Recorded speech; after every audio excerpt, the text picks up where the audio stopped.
नमस्कार दोस्तों, मैं हूं आपके साथ नसीम खान और इस वक्त आप मेरे साथ मेवात मीडिया न्यूज नेटवर्क देख रहे हैं। दोस्तों, इस वक्त मेरे साथ रामवीर यादव साहबादी जी मौजूद हैं, जो कि बीजेपी के एक पुराने कार्यकर्ता हैं। दोस्तों, मैं आपको बता दूं, कल यानी 21 अक्टूबर को एक परिवर्तन यात्रा भारी जुलूस कल तिजारा में एंट्री करने वाला है और इसी को लेकर के हम चर्चा करेंगे नेताजी के साथ कि आखिर किस तरह की तैयारियां इस विधानसभा में स्वागत समारोह के लिए की जा रही हैं। हमारे साथ रामवीर साहबादी जी मौजूद हैं, सीधी बातचीत करते हैं। सर, स्वागत है आपका। सबसे पहले तो आपके सभी दर्शकों को मेरा नमस्कार। बिल्कुल। और जी 21 सितंबर को बिल्कुल शाम को 6:30 बजे बिल्कुल तिजारा में हमारी भारतीय जनता पार्टी की परिवर्तन संकल्प यात्रा प्रवेश करेगी। बिल्कुल। जिसका भव्य स्वागत मेरे कार्यालय निवास के ऊपर किया जाएगा। बिल्कुल। और तिजारा की जनता को, पब्लिक को आह्वान किया जाएगा बिल्कुल कि इस कांग्रेस की जो किसान विरोधी, जो युवाओं विरोधी, जो व्यापारी विरोधी नीतियों वाली जो सरकार है, इसको का परिवर्तन करना है और भारतीय जनता पार्टी का कमल खिलाना है। अच्छा सर, परिवर्तन यात्रा कल विधानसभा के अंदर आ रही है, इसका मेन जो मकसद है, मुख्य जो कारण निकालने का रहा है, वो क्या है सर?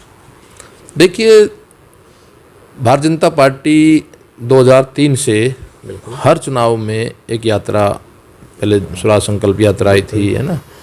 तो हर चुनाव में परिवर्तन यात्रा, अब नाम दिया इसको।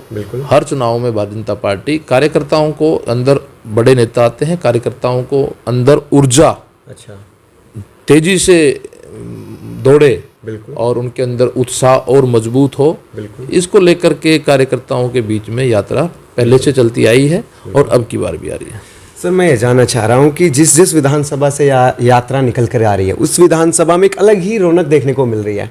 तिजारा विधानसभा में मैंने खुद ने देखा व्यक्तिगत रूप से कि बहुत ज़्यादा तैयारियां देखने को मिल रही है। जगह जगह पर पोस्टर बनाए जा रहे हैं और लोग स्वागत के लिए पुरजोर तरीके से तैयार हैं। और आप जनता को किस तरीके से संबोधित करना चाहेंगे सर? देखिए, तिजारा ही नहीं, हमारे पूरे राजस्थान में, और अभी मैं अलवर की कहूँ तो बानसूर में बहुत बड़ी सभा हुई, कार्यक्रम हुए, अभी थानागाजी में है। पूरे अलवर में, दक्षिण और उत्तर जिले में सभी विधानसभाओं में बहुत तगड़ी तैयारियां रही और बहुत तगड़े कार्यक्रम, बड़े कार्यक्रम हुए। और तिजारा में भी ऐतिहासिक कार्यक्रम, सभी कार्यक्रम ऐतिहासिक कार्यक्रम होंगे। बिल्कुल सर, कहाँ से लेकर के कहाँ तक ये यात्रा जाएगी सर?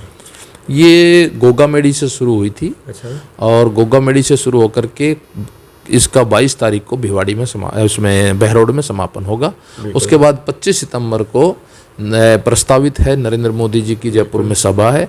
वो चारों यात्राओं का जो समापन होगा वो जयपुर में, प्रदेश की राजधानी में, और उसको नरेंद्र मोदी जी उस सभा को संबोधित करेंगे। सर, इस जो यात्रा है, ये शोभा यात्रा, जो परिवर्तन यात्रा निकाली जा रही है, इसमें बीजेपी के कार्यकर्ता तो हैं, कैंडिडेट भी हैं, लेकिन इसमें मुख्य रूप से कौन वो दिग्गज नेता हैं जिनसे इस यात्रा की शोभा बढ़ रही है सर?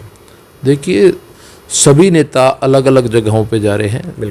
जिस नेता का, जहाँ बड़े नेताओं का जिसका जहाँ समय प्रस्तावित होता है और उस नेता के पास उस समय कहाँ जाने का समय उसके पास है, उसके हिसाब से ये नेताओं का अदला बदली होती रहती है। और ये कार्यकर्ता नहीं, कार्यकर्ताओं के अलावा मतदाता भी देश के यशस्वी प्रधानमंत्री, विश्व के सबसे लोकप्रिय नेता की पार्टी भारतीय जनता पार्टी, जो संगठन की पार्टी है, जो कार्यकर्ताओं की पार्टी है, तो उनके अंदर आम वोटर की भी आस्था माननीय नरेंद्र मोदी जी के नेतृत्व में है। तो कार्यकर्ताओं के साथ में आम लोग भी इसमें बढ़ चढ़कर भाग ले रहे हैं। सर, आपको विधानसभा की जनता सुन रही है, जिनको नहीं पता इस यात्रा के बारे में वह भी सुन रहे हैं और जिनको पता वह भी सुन रहे हैं। आखिरी कोई ऐसा मैसेज आप देना चाहें अपनी तरफ से? कोई मैं तो ये मैसेज देना चाहूँगा मेरे देवतुल्य सभी बुजुर्गों को, मेरे नौजवान साथियों को, माताओं बहनों को, यंगस्टर्स को, कि इस यात्रा से सभी लोग जुड़े। और मेरा निवेदन है कि यात्रा में सभी लोग हमें संबल देने आए और यात्रा का हिस्सा बने, जिससे हम भारतीय जनता पार्टी का कमल तिजारा में खिला सकें, पूरे प्रदेश में खिला सकें, जो और भारतीय जनता पार्टी की सरकार बने। मैं सभी से निवेदन करता हूं, ज़्यादा से ज़्यादा संख्या में, शुरुआत मेरे निवास से ही है, मेरे कार्यालय से ही है तिजारा विधानसभा की, तो ज़्यादा से ज़्यादा लोग इसका हिस्सा बने। बहुत सर आई वेयर जो होता है हर साल हर प्लान के बाद अब की बार जैसे कांग्रेस सरकार है, इससे पिछली बार बीजेपी सरकार थी, उससे पिछली बार कांग्रेस थी, ऐसा होता रहता है। क्या इस बार भी ऐसा होगा सर?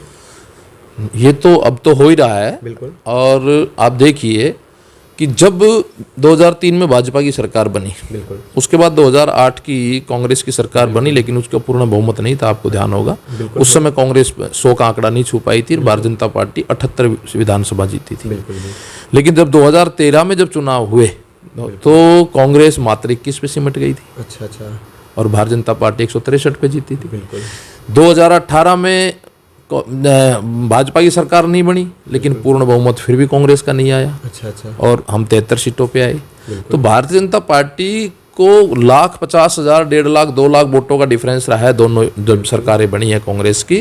क्या और अब की बार ये डिफरेंस पार हो पाएगा सर? लाखों वोटों का डिफरेंस रहेगा। लाखों वोटों का डिफरेंस रहेगा। और कांग्रेस की जो दमनकारी नीतियां, जिस तरीके से युवाओं के साथ में छल हुआ, पेपर लीक हुए, कोई भर्ती, आप बता दीजिए, आप मीडिया के लोग हैं, कोई भी पेपर, कोई भी भर्ती अगर ईमानदारी के साथ में हुई हो तो आप हमें बता दीजिए, है ना। बिजली का देखिए, आप उन्होंने कहा कि हम बिजली का दर नहीं बढ़ाएंगे, 5 बार बिजली के दर बढ़ाई।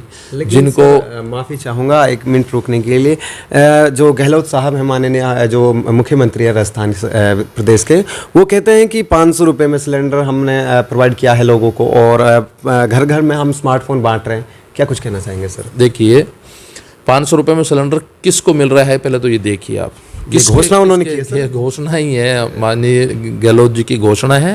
और भारतीय जनता पार्टी काम करती है, अमल करती है। भारतीय जनता पार्टी इस देश के अंदर हर उस व्यक्ति तक सुविधाएं पहुंचे जो इस देश का नागरिक, उसका हकदार है।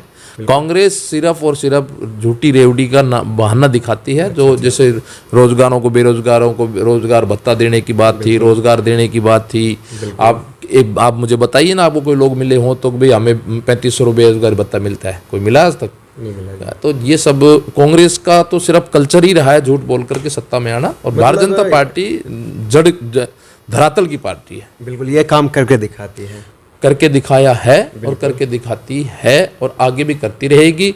देश जब तक विश्व गुरु ना बने, भारतीय जनता पार्टी का कार्यकर्ता निष्ठा के साथ में, ताकत के साथ में देश को विश्व गुरु बना करके ही दम लेगा।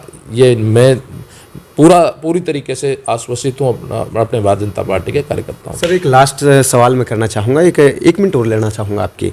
सर, कुछ समाज ऐसे हैं, जैसे कि मेव समाज, मुस्लिम समाज, कि जो बीजेपी पार्टी से नेगेटिव रहते हैं, मतलब उसके अपोजिट रहते हैं, उसके बारे में गलत ख्यालात अपने मन में लाते हैं, उनके लिए आप कुछ पार्टी की तरफ से? देखिए, जब माननीय प्रधानमंत्री किसान सहयोग निधि डालते हैं तो क्या उसके अंदर लिखा होता है कि ये किसान मुस्लिम है, ये किसान ईसाई है, या किसान सिख है, या किसान हिंदू है? लिखा होता है क्या? बिल्कुल नहीं लिखा होता। ये सब भ्रम फैलाने की बातें हैं।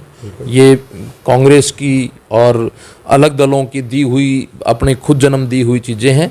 भारतीय जनता पार्टी किसी देश के किसी भी व्यक्ति में, किसी भी जाति में भेदभाव नहीं करती।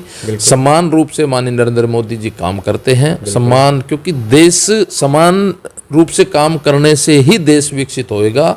नहीं तो विकासशील देश, कांग्रेस किस हालत में देश को छोड़ के गई थी, आज देश किस हालत में है। आज हमारे प्रधानमंत्री को विश्व के हर पटल पे सबसे आगे रखा जाता है ना। तो उनकी सोच में और भारतीय जनता पार्टी की सोच में ये नहीं है। ये तो जन्म दी हुई चीज़ें हैं, जो कुछ कथाकथित लोग हैं जो इन चीज़ों को जन्म देते हैं। भारतीय जनता पार्टी का मुसलमानों को मैं कहना चाहता हूँ, व्यक्तिगत तौर पे देश के मुसलमानों को, कि दूर से सुनोगे तो बुरा सुनोगे, बिल्कुल दूर से सुनोगे तो बुरा सुनोगे, मिल के जाओगे तो मुस्कुराते जाओगे।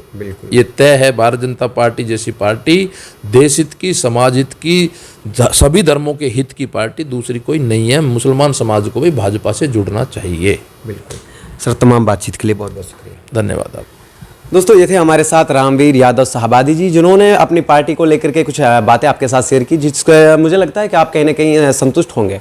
और कल की यात्रा के लेकर के भाई साहब ने अपनी बात रखी कि कल भारी तादाद में लोग तिजारा विधानसभा में आ रहे हैं। भाई साहब के निवास स्थान पर ही वो जो यात्रा है वो स्टे करेगी। तो देखना होगा कि किस तरीके से यात्रा सफल हो पाती है, और ये वक्त तय करता है। वक्त के लिए आप इस चैनल को सब्सक्राइब कर लीजिए, क्योंकि यहाँ पर कभी भी खबरों का सिलसिला नहीं थमता।